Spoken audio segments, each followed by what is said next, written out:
자, 지금 정부 정책이 계속적으로 발표를 하고 있습니다. 110 대책부터 시작을 해가지고 지금 88 대책까지 계속적으로 대책이 나오고 있는데 시장에서는 이 공급 대책이 전혀 먹히지 않고 있습니다. 안녕하세요, 이충민입니다. 오늘 드디어 정부가 88 대책을 발표를 했습니다.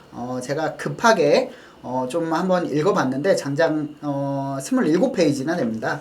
하지만 뭐 내용을 좀 꼼꼼하게 살펴보니까 110 대책부터 시작을 해가지고 631 대책 뭐 이런 여러가지 대책들이 나왔는데 특별히 바뀐 거는 많지 않다. 이제 공급 위주의 정책을 많이 내놨는데 이 정책들이 기존에 내놨던 정책들과는 크게 다르지 않았다라고 먼저 말씀을 드리겠습니다. 그래서 오늘 좀 27페이지나 되기 때문에 뭐 일일이 꼼꼼하게 살펴볼 필요는 없고요. 중요한 부분, 팩트 부분 몇 가지만 체크하면서 좀 설명을 드리도록 하겠습니다. 방안, 그러니까 정부에서도 이대로 가다가는 주택이 부족할 수 있다, 공급이 부족하다라는 걸 인지를 하고 계속해서 이제 주택 공급 활성화 정책으로 이제 그 포커스를 맞춰서 진행을 하는 것을 볼 수 있습니다. 올해부터는. 그런데 이번에도 다르지 않게 주택 공급 확대 방안으로 주제를 선정을 했습니다. 자, 정부에서 발표한 최근 동향을 살펴보면은요, 우리가 뭐 제가 말씀드린 것, 그 다음에 유튜브에서 이제 촬영하면서 말씀드렸던 부분이 그대로 나와 있습니다. 뭐 실질적으로 강남 상구와 용산 등 이런 선호 지역들, 특히 마용성 이런 지역들 굉장히 가격이 가파르게 상승을 하고 있고요. 매매 거래 또한 굉장히 늘어나는 모습을 볼 수 있습니다. 그리고 수도권 선호 지역이 상승세로 보이고 있지만 지방은 하락세를 여전히 지속하고 있다. 그렇기 때문에 양극화는 점점 더 벌어지고 있다라고 말씀드릴 수 있고요. 그리고 거래를 좀 살펴보면요, 서울과 수도권 아파트 거래량은 올해 초부터 굉장히 늘어나는 모습을 볼 수 있습니다. 하지만 비아파트 같은 경우에는 비아파트랑 지방 같은 경우에는 거래량이 지속적으로 감소하는 모습을 볼 수 있고, 물론 이제 소폭 상승하는 지역들이 있긴 하지만 비아파트, 서울 수도권에 있는 비아파트 지역들은 굉장히 많은 어려움을 겪고 있다. 이렇게 말씀드릴 수 있습니다. 그래서 이런 모습들을 보면서 이제 매수자들이 시장 참여를 계속하게 되는데 이제 가수요, 예비 수요조차도 이제 공급 부족을 우려해서 굉장히 이제 주택 심리적으로 많이 가격이 상승할 것으로 이제 예상을 하고 있다. 그래서 심리를 정부에서 파악한 이제 그 시장 참여자들의 심리는 서울 집값이 상승할 것으로 전망을 해서 경제주체 비중도 증가한다. 이렇게 말씀드릴 수 있습니다. 그래서 정부가 이제 통계나 이런 여러 가지 자료로 인해서 인허가 물량 같은 경우에는 아파트 인허가는 지난해부터 점차 감소하고 있고요. 금년 상반기에는 과거 상반기 평균으로 봤을 때 92% 수준까지 감소를 했습니다. 그리고 비아파트 경우에는 2022년도부터 급격히 위축이 됐고 장기 평균 26% 수준까지 감소를 했고요. 그 다음에 착공을 한번 살펴보면은요, 아파트 착공은 지난해에 장기 평균 64%까지 급감을 하긴 했지만 올해 상반기부터는 장기 평균 88% 수준까지 다소 이제 좀 개선된 모습을 볼 수 있다. 이렇게 발표를 했고요.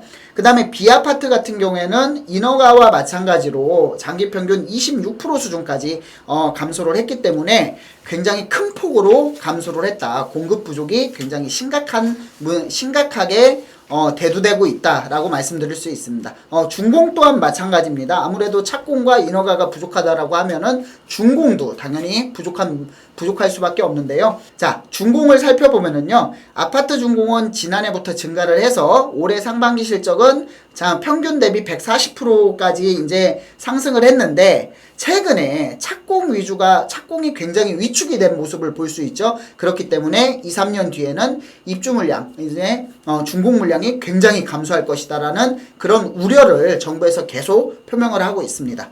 자, 그리고 비아파트는 뭐 인허가 착공이 감소하니까 준공은 당연히 감소를 하겠죠. 아파트 같은 경우에는 이제 착공을 시작한 뒤로 3년 정도 이제 뒤에 준공이 되지만 이제 비아파트 같은 경우에는 기본적으로 한 6개월 정도 이제 착공 후에 6개월에서 10개월, 1년 이내에 이제 준공이 나기 때문에 실질적으로 지금 착공이 2022년도부터 위축이 된 인허가 물량이 지금 준공된 물량으로 이제 그만큼 쪼그라들었다라고 말씀드릴 수 있습니다.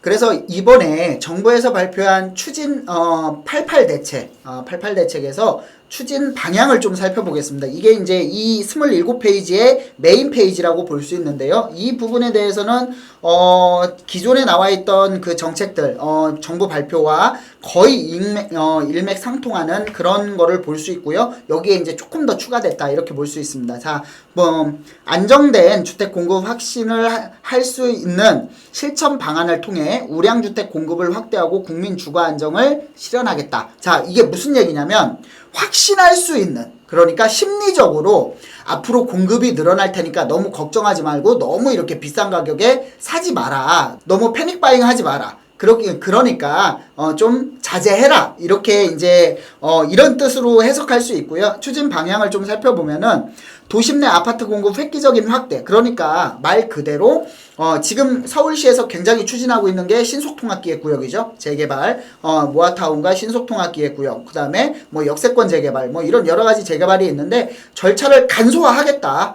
과거에 나왔던 정책들과 좀 많이 맞아떨어지는 정책이라고 볼 수 있고요. 노후계획 도시 정비 본격 추진, 이것도 이제 일기 신도시법이라고 해가지고 이제 이런 것들이 계속적으로 나왔는데 여기에서 이제 보완하는 수준밖에 안 되고 있다라고 볼 수 있고요. 빌라 등 비아파트 시장 정상화를 보면은 여기도 이제 몇 가지가 조금 추가된 게 있습니다. 공공 신축 매입 2년간 11만 호라고 했는데 11만 호 플러스 알파라고 했죠. 그 전에는 11만 호였습니다. 11만 호였는데 플러스 알파. 그러니까 무한대로 사겠다. 무제한으로 매입할 수 있는 만큼 하겠다. 그리고 5만 호는 분양 전환형 신축 매입 공급. 그러니까 이 부분은 좀 새로운 내용이라고 볼 수 있고요. 사업자, 임대인, 실수요자, 임차인 맞춤형 세제 청약 등 지원을 한다. 그 다음에 뉴빌리지 선도사업 선정을 한다. 기축 임대주택 16,000호에 추가 공급을 하겠다. 요것도 이제 요 두 가지 정도는 좀 새로 나왔다. 추가가 됐다라고 말씀드릴 수 있습니다. 그리고 추가로 살펴보면은요. 추진 방향에 수도권 공공택지 신속 공급 확신 부여. 자, 그러니까 여기에서 22조 원 미분양 매입 확약 제공. 그러니까 확신을 주겠다라는 겁니다. 앞으로 공급이 많이 나올 거다. 이런 확신을 주겠다. 그리고 수도권 공공택지 지구 지정 조기화. 뭐 이런 여러 가지 이제 조건들이 나왔는데 제가 봤을 때는 이런 뭐 다시 구역 지정을 하고 이런 것도 굉장히 중요하지만 지금 3기 신도시가 2027년도에 입주를 목표로 하고 있습니다. 하지만 현장에서는 이 입주가 과연 이루어질 수 있느냐를 다들 물음표를 하고 있기 때문에 이 부분에 대해서 좀 강력하게 밀어붙이는, 그래서 공급 확대를 할 수 있는 그런 부분이 좀 필요하다라고 말씀드릴 수 있고요. 서울 수도권 신규 택지 발표, 이제 신규 택지 서울 포함 수도권 신규 택지 후보지 8만 호를 발표한다. 공공 택지 이용 효율화로 2만 호 추가 공급을 하겠다. 합해서 10만 호를 공급을 하겠다라는 이런 추진 방향이 나와 있습니다. 그래서 그리고 주택 공급에 대한 여건을 개선하겠다. 뭐 PF 대출, 인허가 관리, 리츠 뭐 이런 것들 여러 가지 관리를 하겠다라고 하는 부분이고요. 그래서 뭐 건전성 확보는 현장 점검을 강화하고 그 다음에 기획 조사를 실시하고 그 다음에 토지거래 허가구역의 이용 실태를 조사하겠다. 이렇게 발표를 했습니다. 이게 27페이지에 걸친 이번 발표가 압축돼 있다, 함축돼 있다라고 볼 수 있고요. 가장 핵심인 내용이고 나머지는 이 내용들을 부연 설명한 부분들이 많이 있습니다. 여기서 이제 추진 과제를 좀 한번 살펴보면은요. 정비 사업, 그러니까 재개발 사업이 되겠죠. 재개발이나 재건축 사업. 왜냐면은 도심권에 공급할 수 있는 게 재개발, 재건축밖에 없기 때문에 정비 사업 속도전 이제 빨리 밀어붙이겠다. 이 부분은 정부에서 이번에 발표한 부분과 그 다음에 서울시 오세훈 시장이 추진하고 있는 신속통합기획 구역 재개발 이런 부분이 같은 맥락이다. 의견을 같이 해서 재개발이 조금 더 활성화가 되고 빨라질 수 있겠다라는 그런 생각은 합니다. 그런 생각은 들게 하고요. 그래서 재개발 절차를 굉장히 간소화시키겠다. 기본계획 수립과 정비구역 지정, 정비계획 수립을 하나로 묶고요. 조합 설립을 하고 그 다음에 사업시행 인가와 관리 처분을 또 하나로 묶고 해가지고 사업 절차를 굉장히 간소화시키겠다. 이런 발표를 했습니다.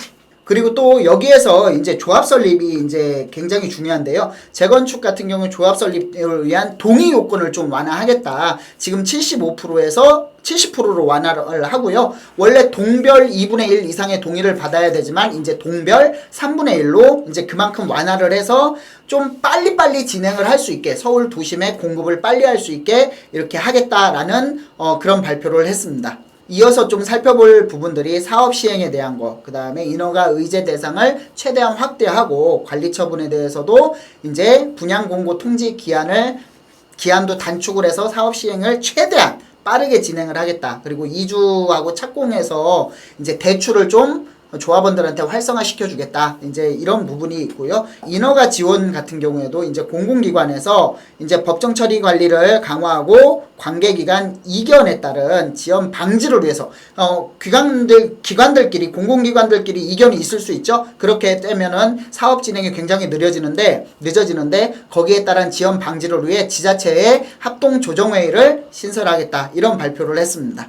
자, 그리고 이어서 보면은 공공지원을 통한 사업 불확실성 해소라고 나와 있는데, 이 부분은 뭐 과거에도 있었지만 공공관리자 제도라든가 여러 가지 뭐 신속통합기획구역에서 절차를 간소화하면서 공공에서 좀 개입을 하겠다. 원래는 이제 그 재개발이 민간사업, 조합사업이다 보니까 공공에서 최소한의 관여를 하는데, 앞으로는 사업의 신속, 분쟁 같은 것을 미연에 방지하기 위해서 이제 공공기관에서 좀 많이 참여를 하고 관여를 하겠다라는 발표입니다. 그렇기 때문에 이런 부분들은 기존에 있었던 부분들이니까 한번 참고해서 읽어만 보시면 될 것 같고요. 그리고 요즘 가장 이슈가 되고 있는 게 건축비 갈등이죠. 건축비 갈등이고서 공사비 검증 지원단을 부동산원에 신설하고 전문 인력을 배치를 하겠다. 2배 이상 확보를 하겠다라고 이제 발표를 했고요.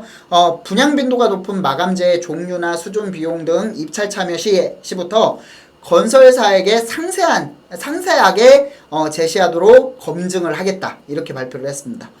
그리고 세제와 금융지원 강화. 초기 이거는 뭐냐면 공급을 많이 해라. 세제 지원도 해주고 대출도 저리로 해줄 테니까, 정책자금 대출을 저리로 해줄 테니까 많이 좀 공급을 좀 해라. 그래서 주택에 대한 가격을 좀 안정화시켜 달라. 이런 뜻으로 좀 해석을 하면 될 것 같습니다. 이거는 한번 간단하게 좀 보시면은 좋을 것 같고요. 이런 내용들은 중요한 내용이 아니니까 넘어가도록 하겠습니다. 자, 그리고 여기서 이 페이지에서 하나 살펴볼 것은 주택연금 활용인데, 정비사업 분담금 부담 완화를 위해서 주택연금을 개별 인출 목적과 한도를 확대한다라고 볼 수 있고요. 여기에서 현행은 교육비, 의료비 등으로 개별 인출이 가능하고, 그 다음에 이제 개선이 된다면 분담금 납부 목적으로도 개별 인출이 가능하다. 이렇게 말씀드릴 수 있고, 연금 한도의 50%까지 개별 인출이 가능했지만 앞으로는 50에서 70%까지 확대를 하겠다. 이렇게 발표를 했습니다. 그리고 취득세 감면을 보면은요, 재건축 사업의 사업자, 그 다음에 1주택인 원조합원에 대해서는 취득세를 감면할 수 있도록 개선을 하겠다. 규제지역 외 지역에 한해서 분양가 12억 이하인 경우에는 지자체의 조례에 따라 최대 40% 범위 내에서 취득세 감면을 해주겠다. 이렇게 발표를 했습니다.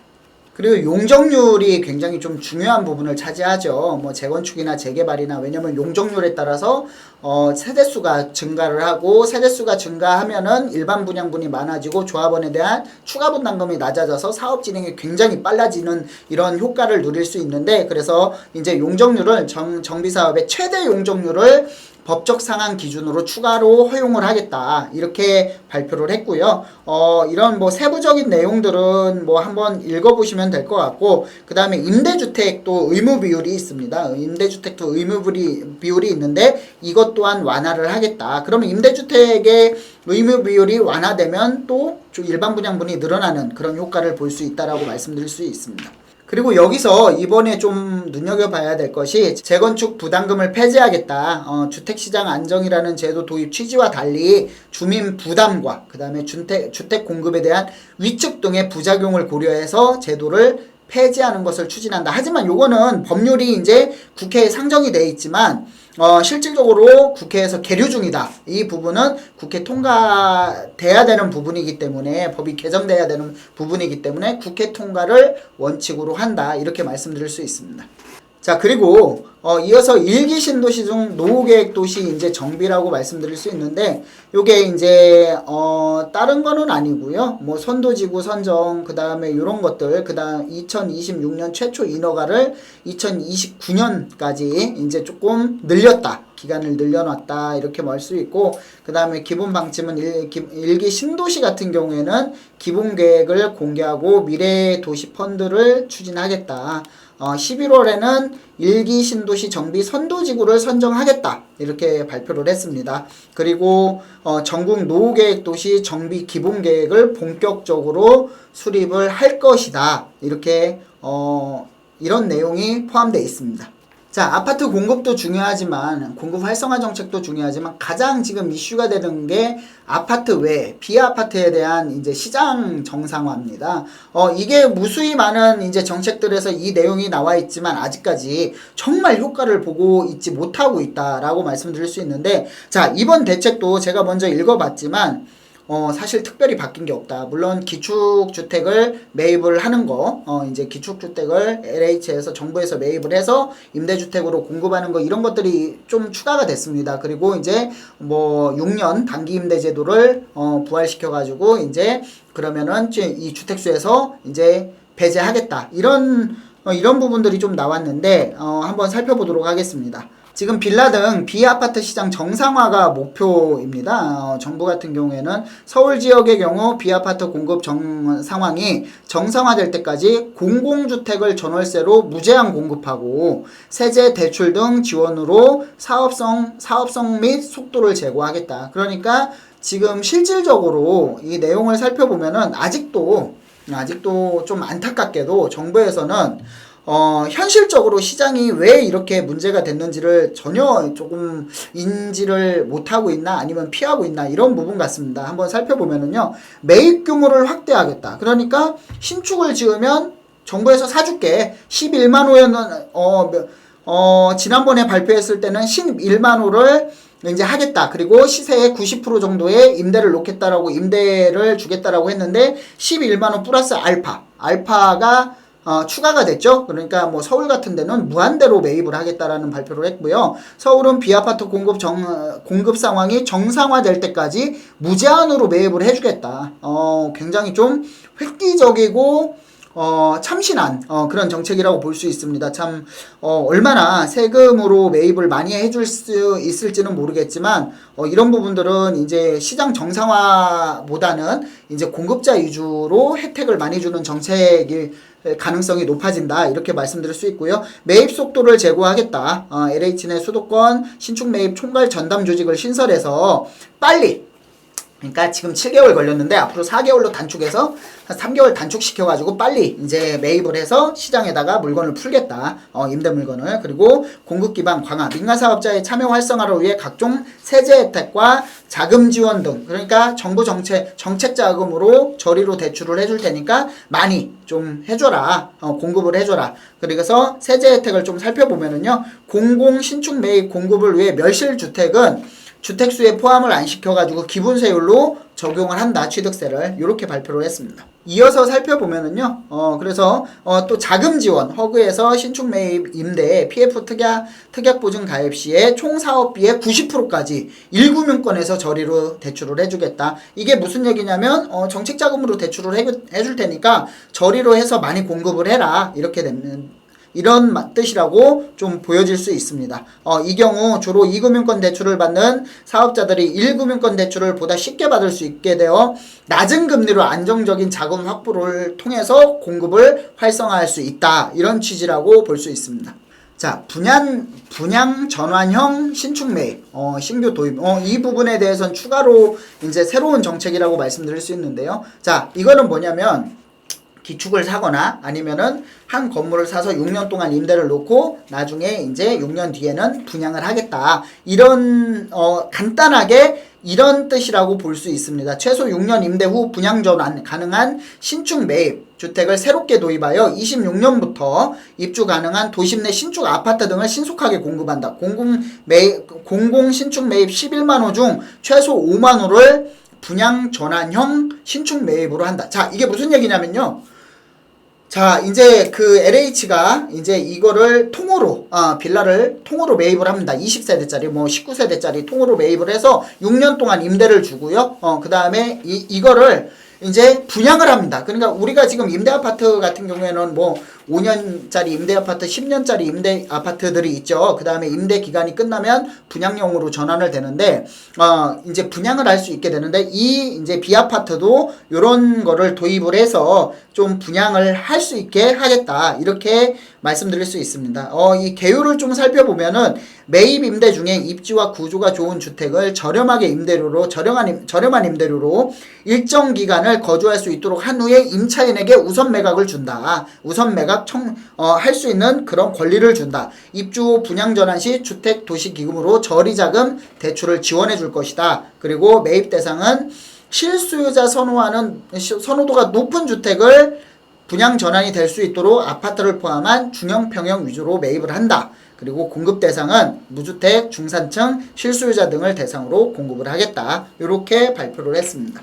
자, 그리고 또 이어서 살펴볼 것이 비아파트 시장 기반 정상화인데, 이 내용들은 전부 다 뭐 앞쪽에 포함되어 있던 내용들입니다. 이제 건설사업자 같은 경우에는 소규모 건설사업자 취득세 중과 완화, 그러니까 이제 일반 주택으로 이제 신축을 공급할 목적인 이제 신축주택 사업자를 가지고 있는 사람들은 원래 1년 내에 멸실 또는 3년 내에 신축한 다음에 매각하는 거였는데, 이제 개선을 하는 거는 1년 내고 5년 내에 매각으로 좀 2년 동안 늘었다. 왜냐면 미분양이 날 수도 있으니까. 그래서 취득세 중과를 안 하고 일반 세율 1에서 3% 중과세를 배제하겠다. 이렇게 발표를 했습니다. 그리고 또 등록 임대사업자 이제 세제 혜택 일몰 연장 및 대상 범위 확대인데, 단기 등록 임대 도입을 한다라고 합니다. 이 부분에 대해서는 굉장히 좀 이슈가 될 부분인데, 한 채만 가지고 1호만으로도 사업 등록을 가능한 6년 단기 임대를 도입해서 소형주택에 대한 민간 임대주택을 활성화시키겠다.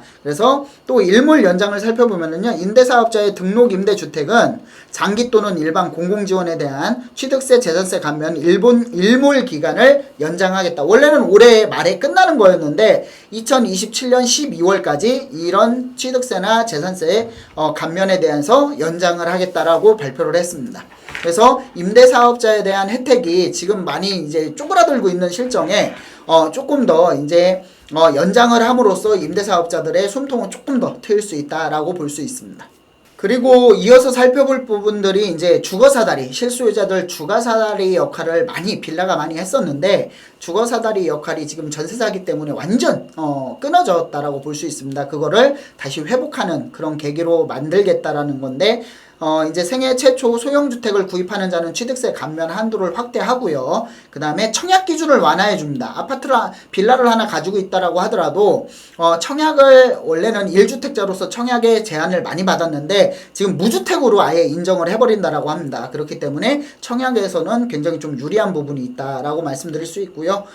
임차인에 대해서는 비아파트 정보 제공을 강화한다. 제가 이제 이 부분에 대해서는 항상 말씀을 드리는 건데, 임차인이 그 집이나 들어갈 집이나 임대인의 정보를 알아야, 많이 알 수 있어야 전세 사기를 미연에 방지할 수 있다라고 말씀을 분명히 드렸었습니다, 과거에. 그래서 정보 제공을 좀 확대한다, 이런 내용이 포함되어 있습니다. 자, 그리고 비아파트 공공임대 추가 공급을 한다라고 나와 있는데, 공공임대주택 16,000호를 추가 공급을 한다, 이렇게 나와 있고요. 허그에서 또 든든 전세주택 공급을 확대한다, 이렇게 나와 있습니다. 그리고 비아파트 전세임대 공급을 확대. 그러니까 이제 비아파트에 대해서 이제 LH나 정부에서 매입을 해가지고 이제 공급을 확대하겠다라는 겁니다. 지금 실질적으로 이제 이 전세가 안전하다라고 생각할 수 있는 게 나라에서 하는 사업이기 때문에 민간 임대를 사실 많이 못 믿는 부분이 있어서 아파트 전세로 많이 이동을 하고 있지 않습니까? 그래서 이거를 그냥 차라리 그럼 정부에서 전세를 줄게, 나 믿고 전세 들어와도 돼, 이런 부분이 많이 포함돼 있다, 내포돼 있다라고 말씀드릴 수 있습니다. 자, 그리고 여기까지는 이제 말씀드렸듯이 이제 아파트 아파트에 대한 공급이라든가 비아파트에 대한 공급 이걸 어떻게 할 것인가, 정부에서 어떻게 매입하고 그 다음에 정부에서 어떤 정책 자금으로 매입을 하고 지원을 할 것인가에 대해서 발표를 했는데, 나머지 내용들은 뭐 택지 개발이라든가 여러 가지 내용들이 있습니다. 이런 기존에 발표했던 내용들을 가지고 추가로 이제 발표한 부분이고요. 특히 이제 서울 수도권 신규 택지 발표 및 물량 확대, 이런 것들은 뭐 택지를 개발하겠다, 택지를 공급하겠다라는 뜻으로 받아들여지면 될 것 같습니다. 근데 아까 제가 말씀드렸듯이 신규 택지를 개발하는 것도 중요하지만 지금 3기 신도시가 지정돼 있지 않습니까? 이게 2027년부터 입주를 목표로 한참 진행이 돼야 되는데, 시장에서는 2027년에 입주할 수 있을 거다라는 전문가들이 거의 없습니다.